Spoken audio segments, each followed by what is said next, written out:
हाँ जी, स्वागत है ਤੁਹਾਡਾ ਸਾਰਿਆਂ ਦਾ ਸਾਡੇ YouTube channel exam study with job alert ਤੇ। ਸੋ SST ਦੇ ਅਗਲੇ ਮੋਸਟ ਇੰਪੋਰਟੈਂਟ ਕੁਐਸਚਨ ਲੈ ਕੇ ਆਏ ਆ ਪੰਜਾਬ ਟੈਟ ਐਗਜ਼ਾਮ ਲਈ। ਭਾਰਤੀ ਸੰਵਿਧਾਨ ਤੇ ਜਿਹੜੇ ਕੁਐਸਚਨ ਬਣਦੇ ਆ ਸੋ ਇਹ ਲਗਾਤਾਰ ਤੁਹਾਨੂੰ ਪ੍ਰੋਵਾਈਡ ਕੀਤੇ ਜਾ ਰਹੇ ਨੇ। ਜੋ ਚੈਨਲ ਤੇ ਪਹਿਲੀ ਵਾਰ ਵਿਜ਼ਿਟ ਕਰ ਰਹੇ ਨੇ ਤਾਂ ਚੈਨਲ ਨੂੰ ਸਬਸਕ੍ਰਾਈਬ ਤੇ ਬੈਲ ਆਈਕਨ ਨਾਲ ਤੇ ਪ੍ਰੈਸ ਜ਼ਰੂਰ ਕਰ ਲਿਓ। ਤਾਂ ਸਟਾਰਟ ਕਰਦੇ ਹਾਂ ਜੀ ਅਗਲੇ ਭਾਗ ਦੇ ਅਗਲੇ ਨਵੇਂ ਪ੍ਰਸ਼ਨ ਉੱਤਰ। ਅਗਲਾ ਪ੍ਰਸ਼ਨ ਹੈ, ਰਾਸ਼ਟਰਪਤੀ ਅਹੁਦੇ ਦੇ ਕਿਸ ਚੁਣਾਵ ਦੇ ਵਿੱਚ ਅੰਤਕਰਨ ਦੀ ਆਵਾਜ਼ ਤੇ ਜਿਹੜਾ ਖੁੱਲ੍ਹਾ ਮਤਦਾਨ ਹੋਇਆ ਸੀ? ਤਾਂ ਇਹ ਹੋਇਆ ਸੀਗਾ ਜੀ 1969 ਦੇ ਵਿੱਚ, ਜਦ VV ਗਿਰੀ ਸੀ ਜਿਹੜੇ ਉਹ ਰਾਸ਼ਟਰਪਤੀ ਚੁਣੇ ਗਏ ਸੀ।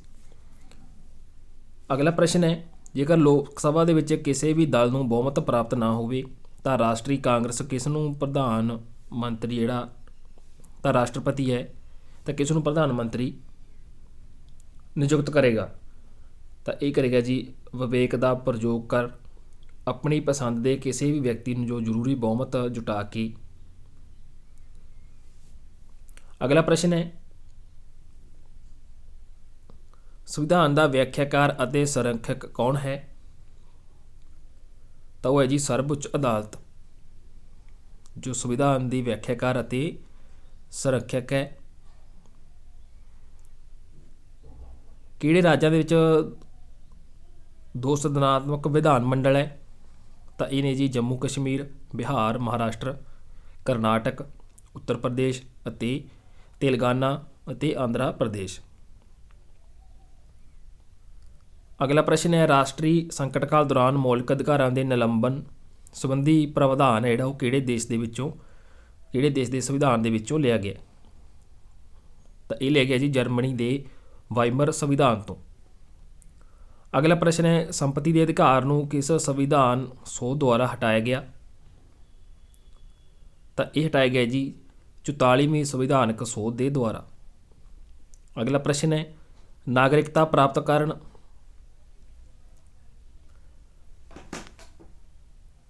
ਅਤੇ ਮੋਹਨ ਦੇ ਵਿਸ਼ੇ ਦੇ ਵਿੱਚ ਵਿਸਤਾਰ ਨਾਲ ਚਰਚਾ ਕਿੱਥੇ ਕੀਤੀ ਗਈ ਹੈ? ਤਾਂ ਇਹ ਕੀਤੀ ਗਈ ਹੈ ਜੀ 1955 ਦੇ ਨਾਗਰਿਕਤਾ ਕਾਨੂੰਨ ਦੇ ਵਿੱਚ। ਤਾਂ ਇੱਥੇ ਖੋਹਣ ਬਣਦਾ ਹੈ। ਰਾਸ਼ਟਰਪਤੀ ਦੀ ਮੌਤ ਤੋਂ ਬਾਅਦ ਉਪ ਰਾਸ਼ਟਰਪਤੀ ਰਾਸ਼ਟਰਪਤੀ ਦਾ ਅਹੁਦਾ ਜਿਹੜਾ ਕਦੋਂ ਤੱਕ ਸੰਭਾਲ ਸਕਦਾ ਹੈ? ਤਾਂ ਵੱਧ ਤੋਂ ਵੱਧ 6 ਮਹੀਨੇ ਤੱਕ। ਅਗਰ ਰਾਸ਼ਟਰਪਤੀ ਦੀ ਮੌਤ ਹੋ ਜਾਂਦੀ ਹੈ ਤਾਂ ਉਪ ਰਾਸ਼ਟਰਪਤੀ ਹੈ ਤਾਂ ਵੱਧ ਤੋਂ ਵੱਧ 6 ਮਹੀਨੇ ਤੱਕ ਉਹਨਾਂ ਦਾ ਅਹੁਦਾ ਜਿਹੜਾ ਸੰਭਾਲ ਸਕਦਾ ਹੈ। ਸੰਵਿਧਾਨ ਵਿੱਚ ਮੰਤਰੀ ਪਰਿਸ਼ਦ ਦੇ ਪ੍ਰਧਾਨ ਦੇ ਰੂਪ ਵਿੱਚ ਪ੍ਰਧਾਨ ਮੰਤਰੀ ਹੋਣ ਦਾ ਪ੍ਰਾਵਧਾਨ ਕਿਸ ਅਨੁਛੇਦ ਦੇ ਵਿੱਚ ਹੈ? ਤਾਂ ਇਹ ਹੈ ਜੀ ਅਨੁਛੇਦ 74 ਦੇ 1 ਵਿੱਚ। ਪੰਚਾਇਤਾਂ ਨੂੰ ਸੌਂਪੇ ਵਿਸ਼ਿਆਂ ਦੀ ਸੂਚੀ ਸੰਵਿਧਾਨ ਦੀ ਕਿਸ ਅਨੁਸੂਚੀ ਦੇ ਵਿੱਚ ਹੈ? ਤਾਂ ਇਹ ਹੈ ਜੀ 11ਵੀਂ ਅਨੁਸੂਚੀ ਦੇ ਵਿੱਚ। ਪੰਚਾਇਤਾਂ ਦੀ ਚੋਣ ਕਿੰਨੇ ਸਮੇਂ ਵਿੱਚ ਹੁੰਦੀ ਹੈ? ਤਾਂ ਹਰੇਕ 5 ਸਾਲ ਬਾਅਦ ਪੰਚਾਇਤਾਂ ਦੀ ਚੋਣ ਜਿਹੜੀ ਕੀਤੀ ਜਾਂਦੀ ਹੈ। ਉੱਚ ਅਦਾਲਤ ਦੇ ਖੇਤਰ ਅਧਿਕਾਰ ਵਿੱਚ ਸੰਕੁਚਨ ਜਾਂ ਵਿਸਤਾਰ ਕਰਨ ਦਾ ਅਧਿਕਾਰ ਜਿਹੜਾ ਕਿਸ ਕੋਲ ਹੈ? ਤਾਂ ਇਹ ਹੈ ਜੀ ਸੰਸਦ ਦੇ ਕੋਲ। ਸੰਵਿਧਾਨ ਦੇ ਅਨੁਛੇਦ 263 ਦੇ ਅੰਤਰਗਤ ਅੰਤਰਰਾਜੀ ਪਰਿਸ਼ਦ ਦੀ ਸਥਾਪਨਾ ਕਿਸ ਨੇ ਕੀਤੀ? ਤੇ ਇਹਦਾ ਆਨਸਰ ਆਏਗਾ ਜੀ ਰਾਸ਼ਟਰਪਤੀ ਨੇ। ਭਾਰਤ ਦੇ ਸਰਵਉੱਚ ਅਦਾਲਤਾਂ ਵਿੱਚ ਮੁੱਖ ਜੱਜ ਦੇ ਇਲਾਵਾ ਹੋਰ ਕਿੰਨੇ ਜੱਜ ਹੁੰਦੇ ਨੇ? ਤਾਂ ਵੱਧ ਤੋਂ ਵੱਧ 2। ਨਾ ਇਸ ਤੇ 2 ਆਨਸਰ ਨਹੀਂ ਆਏਗਾ ਤਾਂ 30 ਜੱਜ ਜਿਹੜੇ ਹੋਰ ਹੁੰਦੇ ਨੇ। ਸੋ ਟਾਈਪਿੰਗ ਦੇ ਵਿੱਚ ਪ੍ਰੋਬਲਮ ਹੋਈ ਹੈ। ਰਾਸ਼ਟਰਪਤੀ ਅਤੇ ਉਪ ਰਾਸ਼ਟਰਪਤੀ ਦੇ ਨਿਰਵਾਚਨ ਸੰਬੰਧੀ ਵਿਵਾਦਾਂ 'ਤੇ ਕੌਣ ਫੈਸਲਾ ਕਰਦਾ ਹੈ? ਤਾਂ ਉੱਚ ਅਦਾਲਤ ਜਾਂ ਉੱਚਤਮ ਅਦਾਲਤ। ਅਗਲਾ ਪ੍ਰਸ਼ਨ ਹੈ, ਰਾਸ਼ਟਰਪਤੀ ਬਣਨ ਤੋਂ ਪਹਿਲਾਂ ਭਾਰਤ ਰਤਨ ਦੀ ਉਪਾਧੀ ਤੋਂ ਸਨਮਾਨਿਤ ਕੌਣ ਹੋਏ ਸੀਗੇ? ਤਾਂ ਉਹ ਸੀਗੇ ਜੀ ਡਾਕਟਰ ਸਰਵਪੱਲੀ ਰਾਧਾ ਕ੍ਰਿਸ਼ਨਨ ਅਤੇ ਡਾਕਟਰ ਜ਼ਾਕਿਰ ਹੁਸੈਨ। ਅਗਲਾ ਪ੍ਰਸ਼ਨ ਹੈ, ਮੂਲ ਸੰਵਿਧਾਨ ਵਿੱਚ ਅਨੁਛੇਦਾਂ ਅਤੇ ਅਨੁਸੂਚੀਆਂ ਦੀ ਗਿਣਤੀ ਜਿਹੜੀ ਉਹ ਕਿੰਨੀ ਸੀ? ਤਾਂ ਪੁਰਾਣੀ ਇਹ ਪਹਿਲਾਂ ਸੀ 395 ਅਨੁਛੇਦ ਅਤੇ 8 ਅਨੁਸੂਚੀਆਂ। ਭਾਰਤ ਦਾ ਸੰਵਿਧਾਨ ਭਾਰਤ ਨੂੰ ਕਿਸ ਰੂਪ ਦੇ ਵਿੱਚ ਵਰਣਿਤ ਕਰਦਾ ਹੈ? ਤਾਂ ਇਹ ਕਰਦਾ ਹੈ ਜੀ ਰਾਜਾਂ ਦੇ ਸੰਘ ਦੇ ਰੂਪ ਦੇ ਵਿੱਚ। ਭਾਰਤੀ ਸੰਵਿਧਾਨ ਦੇ ਅਨੁਸਾਰ ਰਾਜਨੀਤਿਕ ਸ਼ਕਤੀ ਦਾ ਆਧਾਰ ਕੀ ਹੈ? ਤਾਂ ਇਹ ਹੈ ਜੀ ਭਾਰਤ ਦੀ ਜਨਤਾ। ਭਾਰਤ ਦੇ ਸੰਵਿਧਾਨ ਦੇ ਅਨੁਸਾਰ ਰਾਜਨੀਤਿਕ ਸ਼ਕਤੀ ਦਾ ਜੋ ਆਧਾਰ ਹੈ ਉਹ ਭਾਰਤ ਦੀ ਜਨਤਾ ਹੈ। ਅਗਲਾ ਪ੍ਰਸ਼ਨ ਹੈ, ਪੰਥ ਨਿਰਪੇਖ ਸ਼ਬਦ ਨੂੰ ਕਿਸ ਸੰਵਿਧਾਨਕ ਸੋਧ ਦੇ ਦੁਆਰਾ ਸੰਵਿਧਾਨ ਦੇ ਵਿੱਚ ਸ਼ਾਮਲ ਕੀਤਾ ਗਿਆ ਸੀ? ਤਾਂ ਇਹ ਕੀਤਾ ਗਿਆ ਸੀ ਜੀ 42ਵੀਂ ਸੰਵਿਧਾਨਕ ਸੋਧ 1976 ਦੇ ਦੁਆਰਾ। ਜੋ ਪੰਥ ਨਿਰਪੇਖ ਸ਼ਬਦ ਹੈ ਇਸ ਨੂੰ ਹੈ ਜੋ ਸੰਵਿਧਾਨ ਦੇ ਵਿੱਚ ਸ਼ਾਮਲ ਕੀਤਾ ਗਿਆ ਸੀ। ਭਾਰਤੀ ਸੰਵਿਧਾਨ ਦਾ ਸਰੂਪ ਸੰਘਾਤਮਕ ਹੈ ਜਾਂ ਫਿਰ ਇਕਾਤਮਕ? ਤਾਂ ਇਹ ਆਏਗਾ ਜੀ ਦੋਹਾਂ ਦਾ ਤਾਲਮੇਲ ਹੈ। ਭਾਸ਼ਾ ਦੇ ਆਧਾਰ ਤੇ ਸਰਵਪ੍ਰਥਮ ਕਿਸ ਰਾਜ ਦਾ ਗਠਨ ਕੀਤਾ ਗਿਆ ਸੀ? ਤਾਂ ਸਭ ਤੋਂ ਪਹਿਲਾਂ ਕੀਤਾ ਗਿਆ ਸੀਗਾ ਜੀ ਆਂਧਰਾ ਪ੍ਰਦੇਸ਼ ਦਾ। ਸਭ ਤੋਂ ਪਹਿਲਾਂ ਭਾਸ਼ਾ ਦੇ ਆਧਾਰ ਤੇ ਜਿਹੜਾ ਗਠਨ ਕੀਤਾ ਗਿਆ ਸੀ। ਕਿਸ ਸੂਚੀ ਦੇ ਵਿਸ਼ੇ ਕੇਂਦਰ ਅਤੇ ਰਾਜ ਦੋਹਾਂ ਦੇ ਹੀ ਖੇਤਰ ਅਧਿਕਾਰ ਵਿੱਚ ਆਉਂਦੇ ਨੇ? ਤਾਂ ਇਹ ਆਉਂਦੇ ਆ ਜੀ ਸਮਵਰਤੀ ਸੂਚੀ ਦੇ। ਨਾਗਰਿਕਤਾ ਦੇ ਸੰਬੰਧ ਵਿੱਚ ਸੰਵਿਧਾਨ ਦੇ ਕਿਸ ਭਾਗ ਦੇ ਵਿੱਚ ਜਿਹੜਾ ਉਲੇਖ ਕੀਤਾ ਗਿਆ ਹੈ? ਤਾਂ ਇਹ ਕੀਤਾ ਗਿਆ ਜੀ ਭਾਗ 2 ਦੇ ਵਿੱਚ। ਭਾਰਤੀ ਸੁਤੰਤਰਤਾ ਅਧਿਨਿਯਮ 1947 ਕਿੱਥੋਂ ਦੀ ਸੰਸਦ ਦੇ ਵਿੱਚ ਪਾਸ ਕੀਤਾ ਗਿਆ ਹੈ? ਤਾਂ ਇਹ ਕੀਤਾ ਗਿਆ ਜੀ ਬ੍ਰਿਟਿਸ਼ ਸੰਸਦ ਦੇ ਵਿੱਚ। ਸੰਵਿਧਾਨ ਦਾ ਰੱਖਿਅਕ ਕਿਸ ਨੂੰ ਬਣਾਇਆ ਗਿਆ? ਤਾਂ ਉੱਚਤਮ ਯਾਨੀ ਕਿ ਉੱਚ ਅਦਾਲਤ ਨੂੰ। ਨਵੇਂ ਰਾਜਾਂ ਦੇ ਨਿਰਮਾਣ, ਵਰਤਮਾਨ ਰਾਜਾਂ ਦੇ ਖੇਤਰਾਂ, ਸੀਮਾਵਾਂ ਜਾਂ ਨਾਮਾਂ ਦੇ ਵਿੱਚ ਪਰਿਵਰਤਨ ਕਿਸ ਦੇ ਅਨੁਸਾਰ ਕੀਤਾ ਜਾ ਸਕਦਾ ਹੈ, ਯਾਨੀ ਕਿ ਕੌਣ ਕਰ ਸਕਦਾ ਹੈ? ਤਾਂ ਅਨੁਛੇਦ 3 ਦੇ ਅਨੁਸਾਰ। ਸੰਵਿਧਾਨ ਦੇ ਕਿਸ ਭਾਗ ਵਿੱਚ ਮੌਲਿਕ ਅਧਿਕਾਰਾਂ ਦਾ ਵਰਣਨ ਜਿਹੜਾ ਕੀਤਾ ਗਿਆ? ਤਾਂ ਭਾਗ 3 ਦੇ ਵਿੱਚ ਮੌਲਿਕ ਅਧਿਕਾਰਾਂ ਦਾ ਵਰਣਨ ਕੀਤਾ ਗਿਆ। ਭਾਰਤੀ ਵਿਦੇਸ਼ ਸੇਵਾ ਕਿਸ ਸੇਵਾ ਦੇ ਅੰਤਰਗਤ ਆਉਂਦੀ ਹੈ? ਤਾਂ ਇਹ ਆਉਂਦੀ ਹੈ ਜੀ ਕੇਂਦਰੀ ਸੇਵਾ ਦੇ ਅੰਤਰਗਤ। ਸਿੱਖਿਆ ਨੂੰ ਕਿਸ ਸੂਚੀ ਦੇ ਅੰਤਰਗਤ ਰੱਖਿਆ ਗਿਆ ਹੈ? ਤਾਂ ਇਹ ਰੱਖਿਆ ਗਿਆ ਜੀ ਸਮਵਰਤੀ ਸੂਚੀ ਦੇ ਅੰਤਰਗਤ। ਸੰਸਦ ਦੇ 3 ਸਤਰ ਹੁੰਦੇ ਨੇ, ਕਿਹੜੇ ਕਿਹੜੇ ਹੁੰਦੇ ਆ? ਬਜਟ, ਗ੍ਰੀਸ਼ਮਕਾਲੀਨ ਅਤੇ ਸ਼ੀਤਕਾਲੀਨ। 3 ਜਿਹੜੇ ਸੰਸਦ ਦੇ ਸਤਰ ਹੁੰਦੇ ਆ। ਸੰਸਦ ਦੇ ਦੋਹਾਂ ਸਾਧਨਾਂ ਦੇ ਵਿੱਚ ਪ੍ਰਸ਼ਨ ਕਾਲ ਤੋਂ ਬਾਅਦ ਦੇ ਸਮੇਂ ਨੂੰ ਕੀ ਕਿਹਾ ਜਾਂਦਾ ਹੈ? ਤਾਂ ਇਹ ਕਿਹਾ ਜਾਂਦਾ ਹੈ ਜੀ ਜ਼ੀਰੋ ਕਾਲ।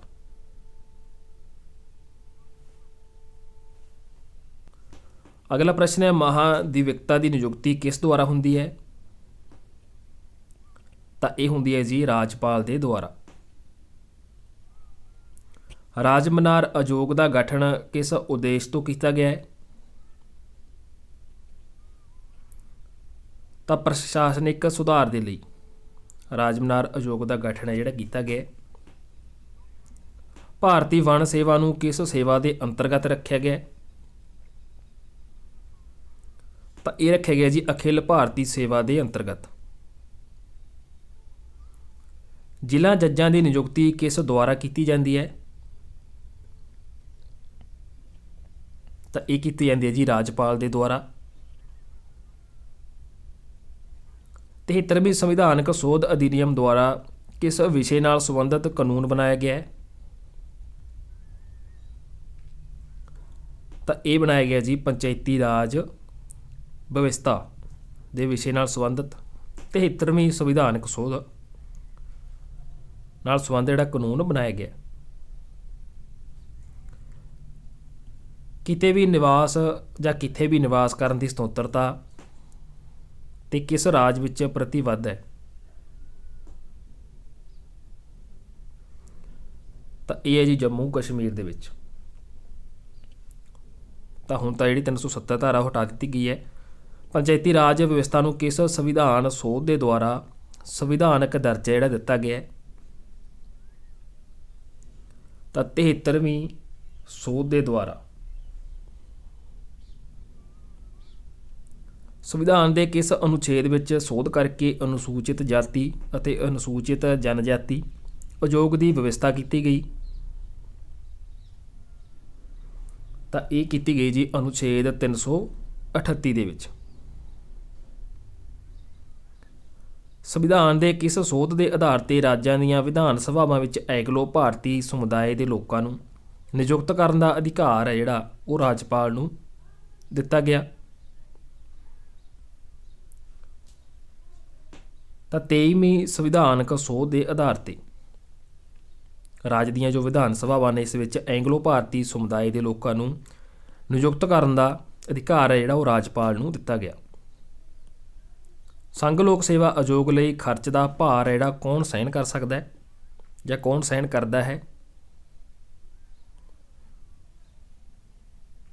ਤਾਂ ਉਹ ਹੈ ਜੀ ਭਾਰਤ ਦੀ ਸੰਚਿਤ ਨਿਧੀ। ਦੋ ਰਾਜਾਂ ਲਈ ਸੰਯੁਕਤ ਉੱਚ ਅਦਾਲਤ ਸਥਾਪਿਤ ਕਰਨ ਦਾ ਅਧਿਕਾਰ ਕਿਸ ਨੂੰ ਹੈ? ਤਾਂ ਇਹ ਹੈ ਜੀ ਸੰਸਦ ਨੂੰ। ਕਿਸ ਪ੍ਰਕਾਰ ਦੇ ਬਿੱਲਾਂ ਤੇ ਰਾਜਪਾਲ ਅਧਿਆਦੇਸ਼ ਹੈ ਜਿਹੜਾ ਜਾਰੀ ਨਹੀਂ ਕਰ ਸਕਦਾ? ਤਾਂ ਉਹ ਹੈ ਜੀ ਰਾਸ਼ਟਰਪਤੀ ਦੇ ਵਿਚਾਰ ਹੇਠ ਜੋ ਰਾਖਵਾਂ ਬਿੱਲ ਹੁੰਦਾ ਹੈ। ਤਾਂ ਇਸ ਪ੍ਰਕਾਰ ਦੇ ਜੋ ਬਿੱਲ ਹੁੰਦੇ ਨੇ ਤੇ ਇਸ ਤੇ ਰਾਜਪਾਲ ਜਿਹੜਾ ਅਧਿਆਦੇਸ਼ ਹੈ ਜਿਹੜਾ ਜਾਰੀ ਨਹੀਂ ਕਰ ਸਕਦਾ। ਰਾਜਾਂ ਦੀਆਂ ਯੂਨੀਵਰਸਿਟੀਆਂ ਦਾ ਪ੍ਰਧਾਨ ਕੁਲਪਤੀ ਕੌਣ ਹੁੰਦਾ ਹੈ? ਤਾਂ ਇਹ ਹੁੰਦਾ ਜੀ ਰਾਜਪਾਲ।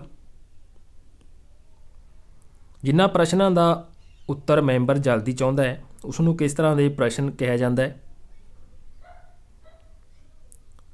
ਤਾਂ ਉਹ ਹੈ ਜੀ ਤਾਰਾਕਿਤ ਪ੍ਰਸ਼ਨ। ਸੰਵਿਧਾਨ ਸਭਾ ਲਈ ਹੋਈ ਚੋਣ ਵਿੱਚ ਕਾਂਗਰਸ ਨੂੰ ਕਿੰਨੀਆਂ ਸੀਟਾਂ ਮਿਲੀਆਂ ਸਨ? ਤਾਂ 208 ਸੀਟਾਂ ਜਿਹੜੀਆਂ ਉਸ ਟਾਈਮ ਮਿਲੀਆਂ ਸੀ। ਪ੍ਰਸ਼ਾਸਕਾਂ ਦੀ ਆਚਾਰ ਸੰਹਿਤਾ ਕਿਸ ਨੂੰ ਕਿਹਾ ਜਾਂਦਾ ਹੈ? ਤਾਂ ਇਹ ਕਿਹਾ ਜਾਂਦਾ ਜੀ ਨੀਤੀ ਨਿਰਦੇਸ਼ਕ ਤੱਤਾਂ ਨੂੰ। ਸੰਸਦ ਵਿੱਚ ਹਰੇਕ ਸਦਨ ਦੀ ਬੈਠਕ ਵਿੱਚ ਪਹਿਲਾ ਵਿਸ਼ਾ ਕਿਹੜਾ ਹੁੰਦਾ ਹੈ? ਤਾਂ ਪਹਿਲਾ ਵਿਸ਼ਾ ਜਿਹੜਾ ਪ੍ਰਸ਼ਨ ਕਾਲ ਦਾ ਹੁੰਦਾ ਹੈ। ਉੱਚ ਅਦਾਲਤ ਦੇ ਰਿਟਾਇਰ ਜੱਜ ਕਿੱਥੇ ਵਕਾਲਤ ਕਰਦੇ ਨੇ? ਤਾਂ ਹੋਰ ਉੱਚ ਅਦਾਲਤਾਂ ਦੇ ਵਿੱਚ ਜਾਂ ਫਿਰ ਸਰਬ ਉੱਚ ਅਦਾਲਤ ਦੇ ਵਿੱਚ। ਸੰਵਿਧਾਨ ਸਭਾ ਦੇ ਚੁਣੇ ਮੈਂਬਰਾਂ ਨੂੰ ਕਿਸ ਨੇ ਪ੍ਰਤੱਖ ਰੂਪ ਵਿੱਚ ਚੁਣਿਆ ਸੀ?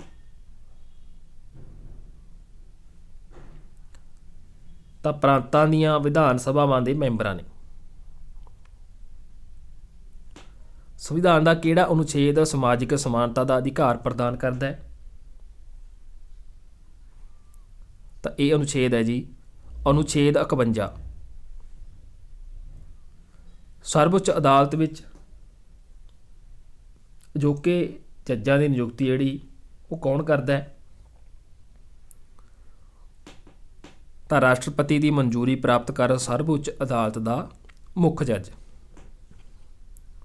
ਸੋ ਦੋਸਤੋ ਇਹ ਅਗਲੇ ਭਾਗ ਦੇ ਅਗਲੇ ਮੋਸਟ ਇੰਪੋਰਟੈਂਟ ਕੁਐਸਚਨ ਸੀਗੇ। ਲਗਾਤਾਰ ਤੁਹਾਨੂੰ ਇਹ ਕੁਐਸਚਨ ਜਿਹੜੇ ਭਾਗ ਦੇ ਵਿੱਚ ਪ੍ਰੋਵਾਈਡ ਕਰਦੇ ਰਹਾਂਗੇ। ਵੀਡੀਓ ਚੰਗੀ ਲੱਗੇ ਲਾਈਕ ਕਮੈਂਟ ਤੇ ਅੱਗੇ ਸ਼ੇਅਰ ਜ਼ਰੂਰ ਕਰਦਿਆ ਕਰੋ। ਪਿਛਲੇ ਭਾਗ ਜਿਹੜੇ ਤੁਸੀਂ ਸਾਡੇ ਚੈਨਲ ਦੀ ਪਲੇਲਿਸਟ ਵਿੱਚ ਜਾ ਕੇ ਰੀਡ ਕਰ ਸਕਦੇ ਹੋ ਜਾਂ ਫਿਰ ਵੀਡੀਓ ਦੀ ਡਿਸਕ੍ਰਿਪਸ਼ਨ ਦੇ ਵਿੱਚ ਲਿੰਕ ਦਿੱਤਾ ਹੋਇਆ ਹੈ। PDF ਨੋਟਿਸ ਹੈ ਜਿਹੜੇ ਤੁਹਾਨੂੰ ਸਾਡੀ ਸਾਈਟ ਤੋਂ ਮਿਲ ਜਾਣਗੇ, ਉਸ ਦਾ ਲਿੰਕ ਵੀ ਵੀਡੀਓ ਦੀ ਡਿਸਕ੍ਰਿਪਸ਼ਨ ਦੇ ਵਿੱਚ ਮੈਂਸ਼ਨ ਜਿਹੜਾ ਕੀਤਾ ਹੋਇਆ। ਧੰਨਵਾਦ ਜੀ।